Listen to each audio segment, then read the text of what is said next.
What's up, guys? Excuse my crazy look. I've sectioned my hair off and now I'm getting ready to oil my scalp, and I'm also going to spray my scalp with a leave-in mixture that I made, and I'm just going to make sure that I rub that in well. After I do that, it's going to be time for me to put on my net, so I'll just sew around the perimeter of my braids, and then once I get done doing that, I'll just cut off the excess net.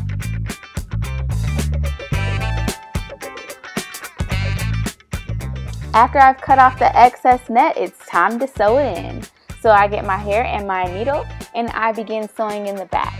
Now, what I do is I tuck this track in underneath the hair, so that's what I'm doing now. I'm measuring it to get it underneath the braid, and then I go ahead and I sew that in like so.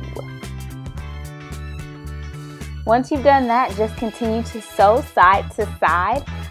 Make sure that you don't tuck the tracks on the sides under the braids. What you're doing is you're just sewing, the traditional way, side to side, from your left ear to your right ear, and you're going to continue that until you get to the top. And see how I'm making like a half moon shape?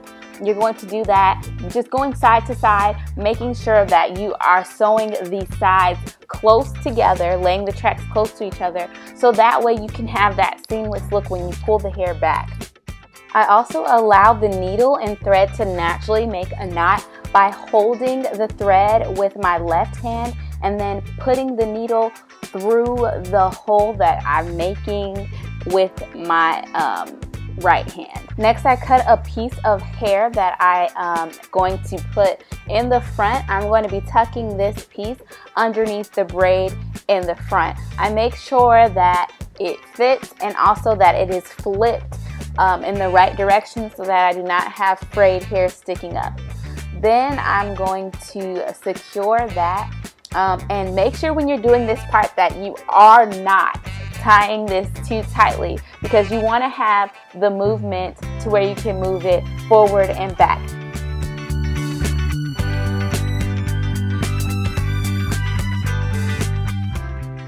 Then you're just going to close up your sew-in by sewing your tracks in, going from side to side along the U shape.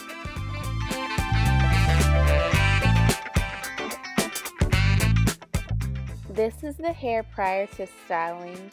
I'm just going to show you guys what it looks like when I flip it to the left, to the right, and then also what it looks like just straight back.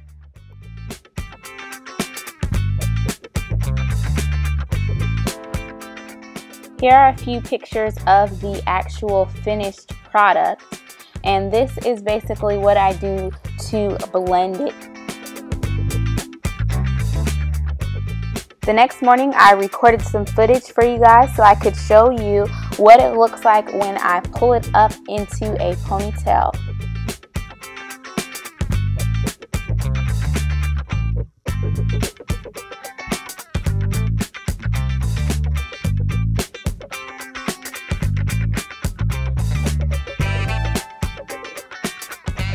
This is the finished product. I absolutely love it. To the left is when I do a twist out, and to the right is when I wear it for a while and it gets old. So thank you guys so much for watching. I'll catch you in the next one.